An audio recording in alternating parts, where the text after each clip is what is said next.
This episode of the Park People podcast is brought to you by BCI Burke. Play is where development soars and communities come together.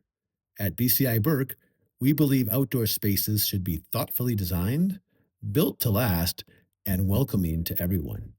Because when design is intentional, people feel it. Learn more at bciburke.com. Okay. All right, you ready? Yep. Okay.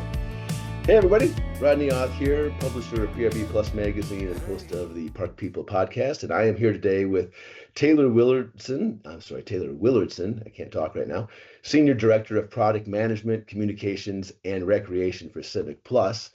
He wrote a great story for us titled Doing More with Less. It's going to be in the August 2026 issue of PRB Plus magazine. It'll be online and in your mailbox here in a couple of weeks. And it talks about how AI and automation are reshaping parks and recreation engagement. Of course, here at PRB Plus, we've just gone through this, as you know, if you're a good reader, with our Ask PRB Plus AI chatbot that's searching our last 30 years of content, and it's a gated community, so it's a little bit more controlled than the World Wide Web is. But Taylor's going to talk with us about how solutions like that and AI in general can automate some of your workflow. So Taylor, thanks for joining us. How are you today? Wonderful. Thanks for having me. Yeah, you bet. Why don't you take us through from maybe start at the 30,000 foot level here. I know we've talked a little bit about from clipboards to clicks, about how the modernization shift is already underway, as you stated in your article, and unless we've all lived under a rock, we've been influenced by it. Even if we're not developing our own AI tools or our own AI workflows, they're being developed for us by the tools that we already use, right? So one way or another, it's part of our life. So why don't you take us through what's going on and how park departments can maybe take advantage of it? Yeah, for sure. So I think kind of taking away, as people read through it, the two takeaways that I want people to leave with is one being that AI is not something new. It's not something brand new. I think of AI as rungs on a ladder, and we're just kind of getting to that next rung on the ladder. So if you allow me, I'll go through my thinking on the rungs. So you could say, and you kind of talked about this a little bit, like the first rung could be digitalization. So in the past, everything used to be pen and paper, so you wanted to sign up for something, you did it in person, you wrote it down, you had all that information. Now it's online. So that's kind of our first rung. That's kind of the foundation of everything. Then you have maybe a next rung where you have role-based automation. So a simple example of that could be, hey, once a class has met a capacity of, say, 20 people, it shuts down the class and no one else can go. Very simple. You might not think of that as AI, but I think it's kind of in that same vein. Another example, and maybe another rung, could be machine learning. Good example of that is you have someone that signs up for a class, John Smith, and then maybe for another class they sign up as Jay Smith, and can the system be smart enough to say they have the same address? I think this might actually be the same person, as opposed to two separate people, so getting that. Then you have maybe another rung, that's the generative AI. That's the one we all know now very well of, hey, I'm trying to create a program description. Can you just create one for me? And then, it magically creates one, makes it beautiful. You're super excited about that. And then I think this latest rung that we're seeing across Parks and Rec, but also across just everyday life, is this agentic AI, where it's actually doing tasks. And that's, example of that could be, hey, I have a 6-year-old daughter. She's available Tuesday, Wednesday, Thursday from 6 and 8 p.m. These are the things she's interested in. Can you find something that fits those criteria and sign her up for it? Doing it all for you. Right. That one might be a little bit more into the unknown, but I think one thing I want to make clear is AI in this, improvement in technology is not new. Maybe that last rung is a little new and a little bit more out there, and that might be a little bit more of a leap. But it's not something new. And the other piece that I really want to make sure we talk through is AI is not meant to replace people, and especially in Parks and Recreation. And I can say that from a relative position of authority. I'm helping build the product, the CivicPlus Recreation Management product, and we're introducing AI in so many different ways across the platform. We are not doing that so that we can replace staff. We're doing it so we can help them be more efficient and spend time more with the people, with the community. Because I don't know anyone in Parks and Rec that works in Parks and Rec that does it because they love paperwork or filling out calendar. Like they do it because they love the people, Right. and so yeah, those are the big things in my mind. Well, that makes sense because when the reason that we went with our agent approach, right, Yeah. was like we're always trying to curate our content, right? And so we had automation tools that were kind of blunt force tools in the past, right, that were based on tags and based Yep. on all these different but everything was a hard door. You had to walk through this door, and after you walk through that door, Mm-hmm. the door closed the same way every time, right? You had to Yep. have a trigger that was clearly defined, Perfect. and Yeah. you could Yep. never ever get all of the situations. So you were limited, right, Yeah. by your own imagination and your Mm-hmm. understanding of your audience and the amount of work you wanted to put in and all that stuff, right? Yeah. And now to have an agent that can just understand all of the content that's been there, right? Yeah. And pick and choose what's appropriate for you as a reader, what your question is, what your problem is, what your solution is. Your example of I have a 6-year-old daughter and she's available these days. Mm-hmm. Can you get her signed up? Like that kind of stuff. I mean, it's an amazing leap forward. Yes. And that's just one small example of the millions of ways that we're using it Mm-hmm. and other people are using it. But it is interesting to think of it as a rung on a ladder because that's how we've always thought of technology here, right? Like Yeah. everything, the ball just keeps getting moved forward. And sometimes Yeah. it moves forward so fast that you skip a couple rungs Yeah. because by the time you get around to it, you Yeah. realize, oh, we're already past that. Yep. Yeah, So what definitely. does AI actually look like in Parks and Rec for you guys? Like, what do you? So we've been seeing. I'll just give you, we've had a lot of, Yeah. we do a Park Fest virtual conference, and we've had a lot of sessions on this. And we've seen people using it to put together their programming guides, to write all their descriptions, to standardize their programming guides. We've seen a lot of use cases where returns and refunds, Mm-hmm. it's a big area of Yeah. pain for Parks and Rec people. We've seen them on the stuff that you've talked about, matching people up more quickly with programs, filling Yeah. up programs better, better communicating with people. But those are all, I think that for a lot of people, those are all like low-hanging fruit. Mm-hmm. And there's probably a lot more that I haven't mentioned, but like, what do you guys, see? What does it actually look like to you guys as you start to work with park departments to incorporate it into their workflows or augment their workflows? Yeah, I'm going to give the annoying answer and Yeah, say that it depends, and there right, isn't truly a one size fits all. Because right. what one program that might work great for one department could be a complete flop in another one. And I think you really have to understand who are your residents. Right. I can take my mother for example. She worked for the federal government for 45 years. She's a smart cookie. If I ask her about AI, she'd say, yeah, it does stuff. Has she used it? No. Is she going to Yeah. use it? No. And so Yeah. how she's going to interact with, the Parks and Rec department is going to be very different than how I will interact with it. And definitely how, my children as they age, how they're going to interact with it. And so I think making sure that we're mindful of who who's the audience, who are the people that we're serving, and making Mhm. sure that we cater to that. On top of that, I think a very good piece of advice that I would have for municipalities is to start small. I think it Right. could be very easy to think, you know what, I'm going to get a license to Claude or to ChatGPT or Gemini or, Grok, whatever, you choose your flavor. And I'm just going to jump in and we're just going to change everything. Yeah.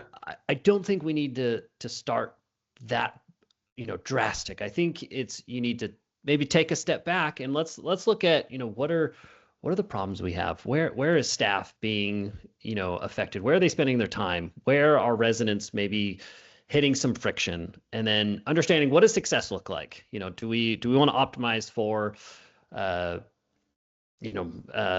better time savings, or do we want to optimize for more registrations, or maybe cost savings, or whatever it might be? Then look at, okay, well, how can we apply AI? Again, regardless of the technology, I'm not here to argue any any technology. There's Right. plenty of them. There's plenty of pros and cons to all of them, but it's, let's talk through what does success look like, and then from there we can get into, okay, well, now let's look at, how does AI help with those? So let's talk about that a little bit. So, Yeah, please. what you're basically talking about is what is the, sometimes in the technology and media world, we talk about it as a user experience, right? And in the park and rec world, we talk a little bit more about it as the customer experience, right? So all of which means the same thing, right? So how do we, and you used a good word, friction, like we're always looking at our processes to see where are people stumbling, right? And it's it's not because they're dumb or don't understand. No. It's because we've made it very difficult for them to take whatever the next step is, right? It wasn't intentional on our part, but it's on us to fix it, right?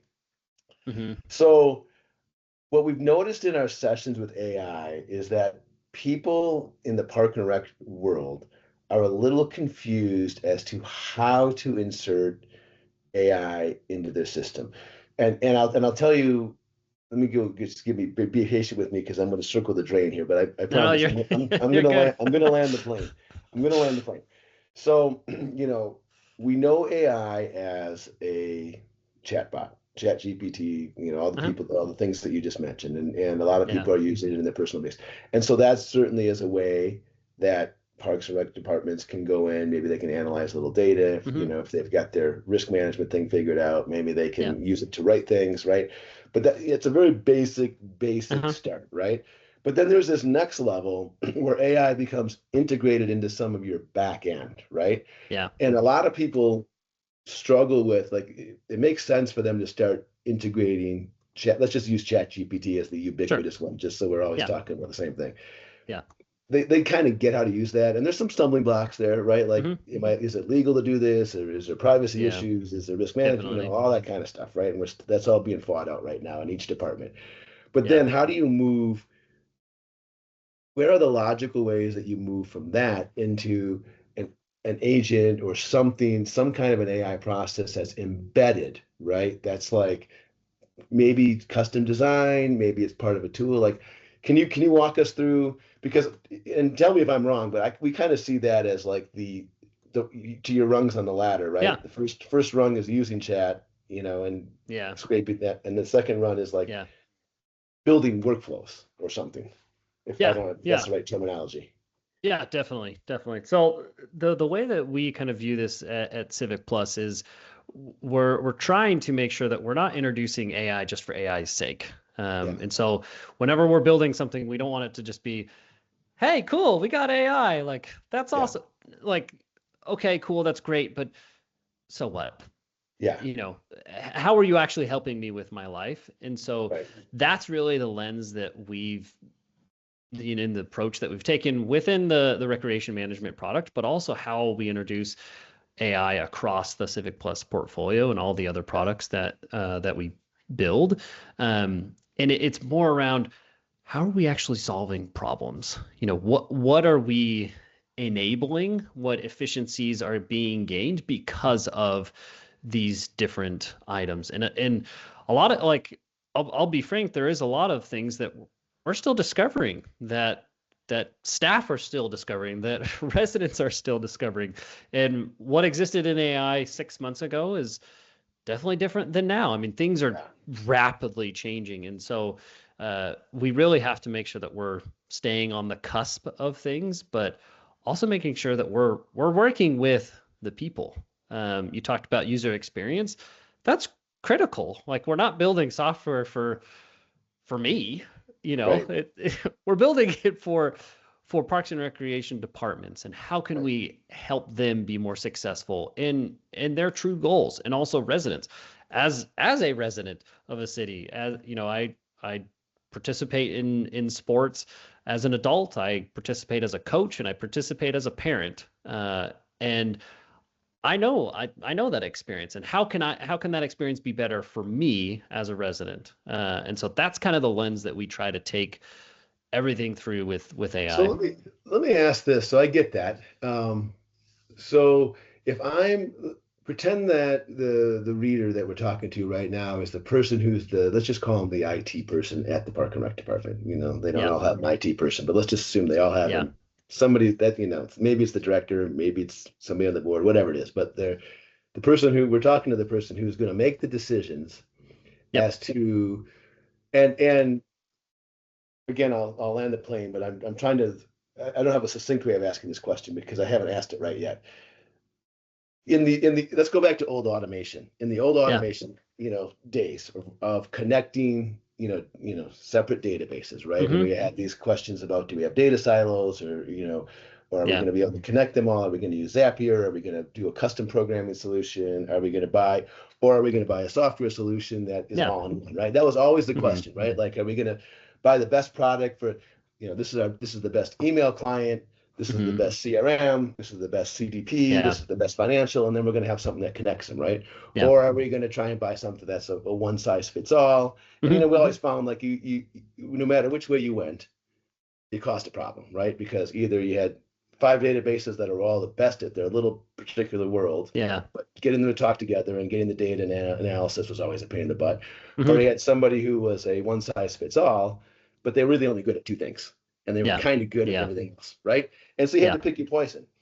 Um, is AI, uh, is that the same? Are we in the same world with AI? Are we in the same world? Like, we pick the right tools that have AI baked in for their particular solution, and we still have to choose a one size fits all versus, here's our email client that maybe has an AI thing, and whatever. Are we still in that world, or are we getting to a point where we can take AI as maybe as a custom thing, or as Yeah. whatever, and we can, like, instead of using a Zapier, or instead of using something else, we can insert AI, right? I don't know how that looks, so that's probably why I'm struggling to ask the question. But Yeah.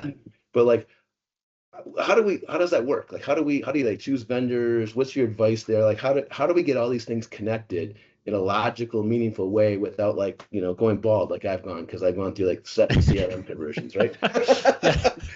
Yeah. Yeah. Yeah. I Does understand. that question make sense? Yeah. I think if I were to maybe to distill that down, if I'm the IT director in your example, I don't want to have to purchase 17 different products to Right. help myself and my staff to do their job, ideally, you know.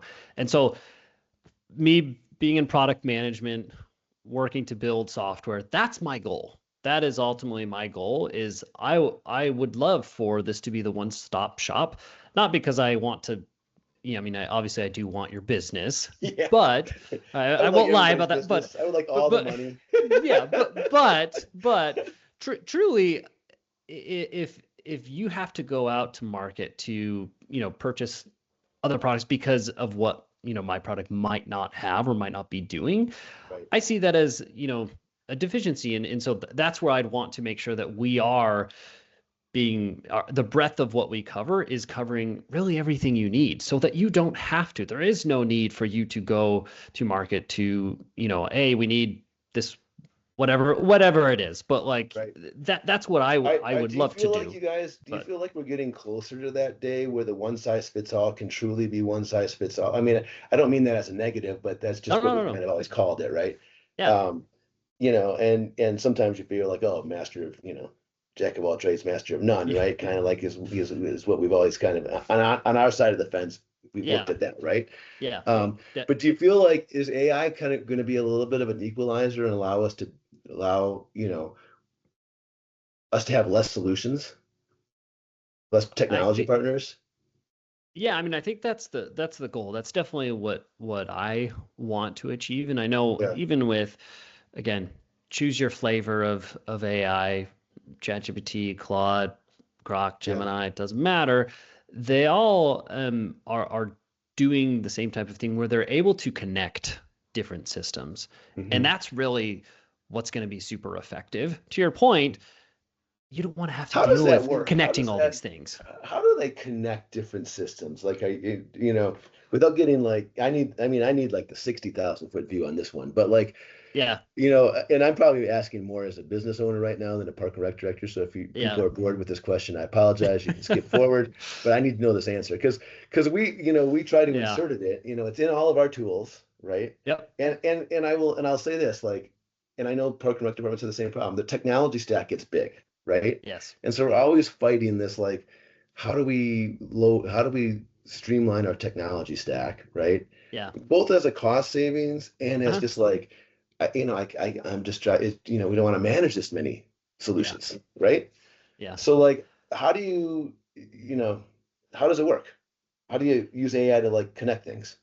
Yeah. So not to get too techy or too Uh-huh. technical, but a Right. lot of it has to do around APIs. Oh, So it's APIs. Okay. it always comes back to APIs. Yeah. Um, The one thing that hasn't changed. it's funny, but a lot of it's true, and Yeah. it's really about making sure that the ecosystems are open and that they're able to communicate with each other. So throw out another three-letter acronym. MCPs. So once you're able to build MCPs, you use APIs, and I promise I'll stop with the tech talk now. Sure. But once you're able to open up, that's Yeah. how you're able to connect things. And so Okay. if you're using software that does want to connect with different systems, then it's going to be so much easier for you to connect those systems. And AI is fantastic at combining data and synthesizing that, which makes all of our lives easier. So you can put an AI tool in the middle of your tech stack and tell me if I'm asking if I'm understanding what you're saying correctly, and have it read your, pull data from your financial tool, pull data from your customer service tool, and aggregate that data and do some analysis on that. Is that what we're talking about now? If they have the proper connections. Right. So Right. yeah, if Yeah. they do have all the proper connections, then yeah, that's what you can get out of that.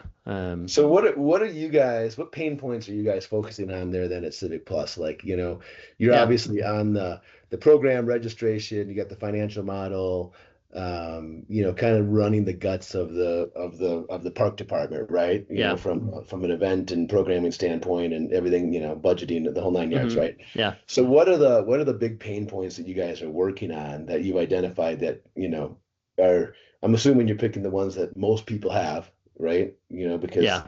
biggest bang for the buck, so to speak, for your customers. So Yeah.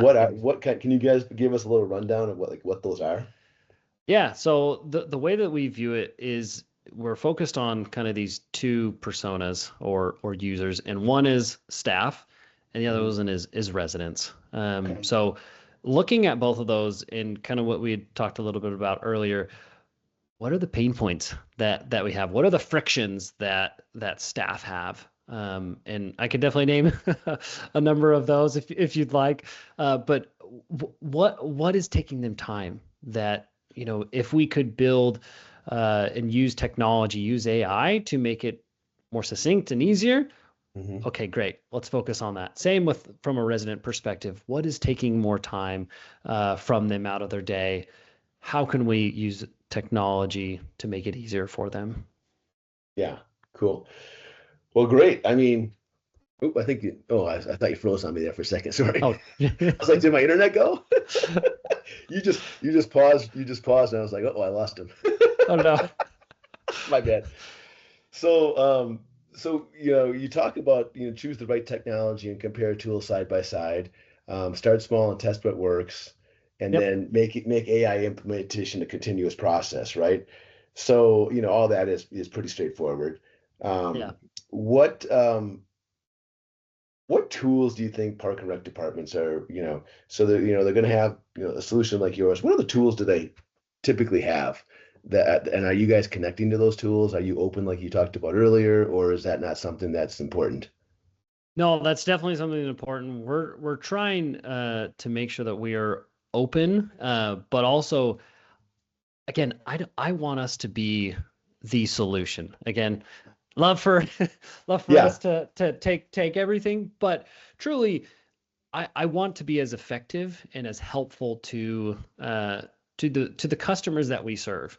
And the hmm, way that we can do that is making sure that we are covering every, as many use cases as possible so that they don't have to have, you know, 17, 30 different other right, solutions, that they're right, able to just come to us and say, hey, you know what? Great. You guys have the things that we need and it right. meets these needs. Awesome. That is a win in my book. That being said, we do definitely have integrations, with different parties where, hey, you know what? Maybe this is their specialty. They are fantastic at this one thing. Awesome. Yeah, Okay. You know what? right. Let's partner with those folks to make sure that we can build that and build off of what, all of the time that they've spent, and provide a better offering for our customers.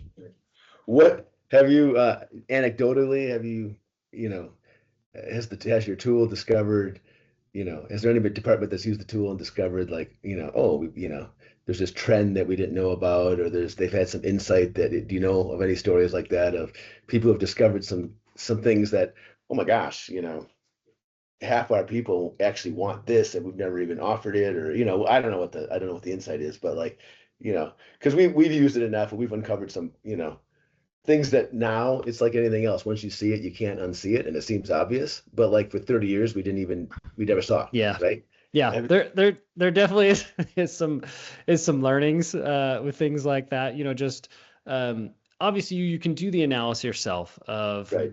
I'll give you an example of, hey, we had a class, whether let's just say pickleball as an Yeah. example. We had that this year. What does that look like? We never had it last year. Maybe it's grown a ton, and then let's say that this year we want, or the subsequent year, we want to open up and have way more classes, and we want Yeah. to increase how many courts we have because Right. of that data that we've seen in the increase that we've seen. I think Right. those are things that, can people do that? Can they get the data? Yes, Yeah. you can. But if we can make it easier to surface that information, to surface Right. that data, then it's almost like, oh yeah, no duh. Like, Yeah. yeah, we Yeah. should do that. We Yeah. do need more courts, or we do Right. need more options and classes, and Right. so things like that, it just makes the life of a Parks and Rec director or just Right. staff so much better. Where have you seen? And I'll end with this question, and this is something else that you think we should talk about. But where have you seen the most time savings? Have people gotten back to you? Like I'll tell you, when we did the sessions last fall, Yeah. two or three things came up. One was, which I didn't really understand, was processing refunds. I did not realize how big of a pain point processing refunds was for Parks and Rec agencies, and Yeah. tying them out, and how manual the process was. Like one department had somebody who did it like 2 hours a day. Their day was like something in Excel where they had to match things up and then import it into their, whatever their financial software Hmm. was. And then the other one was cutting down the time to quickly put together their programming guides, right? Those were the two Yes. easy, like really easy wins. Have you seen any other like really easy wins that people have discovered? Even if it's just with chat or something, like these guys were just doing this stuff in chat, like not even in a tool. Yeah, so I will back you up on those two. Those are Okay. definitely very big ones. Okay. Creating programs, and then also kind of that reconciliation. Yeah. That was kind of the impetus of us, creating a payment solution of our own, so that there isn't, you don't have to deal with the connections. It's all Right. within us. You don't have to deal with this party and this party, and Right. it's there. Yeah. But other things that we have seen is just, you kind of mentioned it, what you guys are doing with agents and chatbots is even just discovering like different things within the platform. So help articles, Yeah. and you're able to, excuse me, I'm slowly losing my voice. Yeah. But you're able to see uh, very quickly, oh, hey, I have a question about this one thing. And yes, you can talk to support and they'd be happy to assist you, but Right. that might take a second, and you want an answer now. You want an answer immediately. So being able to chat with a chat bot that's like, oh, okay, you just say it in human language, and and it comes back and says, oh, actually, what you really need is this, and then it spits out an article, spits out what you need to do, and it's very clear. So that's definitely been a big win that we've seen just with introducing some of the kind of our help chatbot that we have as well. Right. Well, cool. It's a great world. It's both exciting and confusing at the same time, but that's what makes it fun. Indeed. Is there, you're the expert. I'm just a numbnuts over here doing the podcast. Not at all. Is there anything that we should have talked about this? Like if you were on the other side of this, any questions I should have asked you that I wasn't smart enough to ask? Like, did we miss anything? I think just the biggest two things, and obviously please read the article. Yeah, right. But I think the two things are, AI is not new. We don't need to be scared of it. Yes, there's new things, there's new technology. Things are always going to be changing, but we've been doing this. We've had these advancements, improvements. We started with pen and paper. So that we shouldn't be scared of that. And the other piece kind of related to that is AI is not, it's not meant to replace our jobs. It's to make us more efficient. It's to really work smarter and not harder, and allow us to spend more time with the community, with residents. So and we've seen where departments have implemented it, and every department's implementing it on some level. I mean, even whether they have a policy on it or not, their people are trying to use it. So that's a whole nother topic. But it's exciting. It's exciting to see that it's a tool that might get our people in our audience back to doing what they love and what they really were meant to be doing all this time, which is interacting, keeping their communities healthier and happier and safer and positive and all that kind of stuff, right? And giving them a good outlet, right? Versus matching up reconciliation records. It's just you don't love to do that every day. I first of all, math and me do not get along, so it is an onerous task for me. So luckily, I don't have to do that. Yeah. I'm with you there. Yeah. Well, cool. Well, that's all I got. Taylor, appreciate all your time. Thank you for an excellent conversation. Sorry if I asked some bad questions, but not at all. I did the best I could with the little knowledge I have. It was a pleasure. All right, well, everybody go take a look at the article coming out in August. And I don't know if you're speaking at Park Fest, but you're always welcome to speak there as well. So let us know. All right, buddy. Have a good week. You bet. I'm going to stop recording there.